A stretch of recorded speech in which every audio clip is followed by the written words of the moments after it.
Hi everybody, welcome back Cars and Guitars. I'm working on the front fenders for the 50 Merc. You can see I've got to put an outer skin and this inner support. They're both rotting away there. So I got templates I make out of paper. I put on the outside of the skin and I mark where I'm going to shrink. That's what those little cut lines are, and I transfer it onto the sheet metal I'm going to use. And this here was all together one piece, and I used it for in here to make that, and then I cut it up and lay it down to get my lines where I'm going to do a bead roll and where I'm going to do my folds. And I already have one fender over here. I already finished this one. I used that same paper pattern there to make these pieces. Just there. And there's the inner there. So what I did was I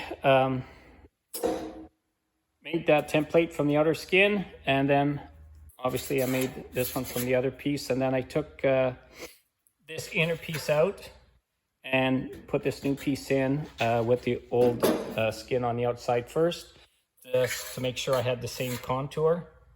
And then I cut the old skin off, and then I tack welded the new one on and make sure everything was in place properly. I got a nice flow everywhere. And then I butt welded the whole piece in, hammered and dollied a bit on the lip, or on the weld.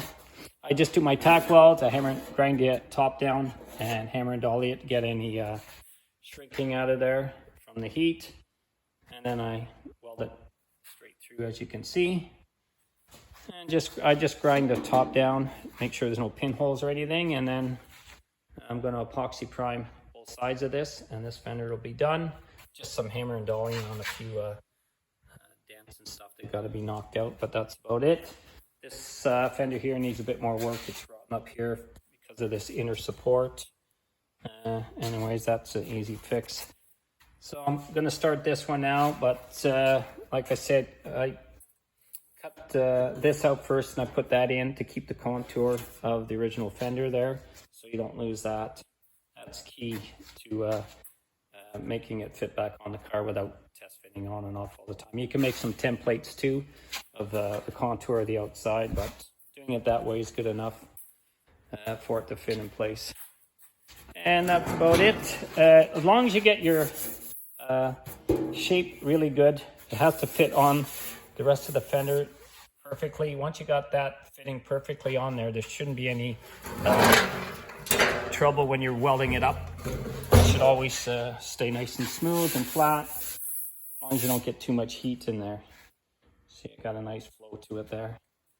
So, pretty happy with that. It goes pretty fast when I got the power hammer there. I did that all with the power hammer, except I used my shrinker stretcher just around the tight areas here I couldn't get with my power hammer. So that's it for now. Thanks for watching Cars and Guitars. I'm John Bluin.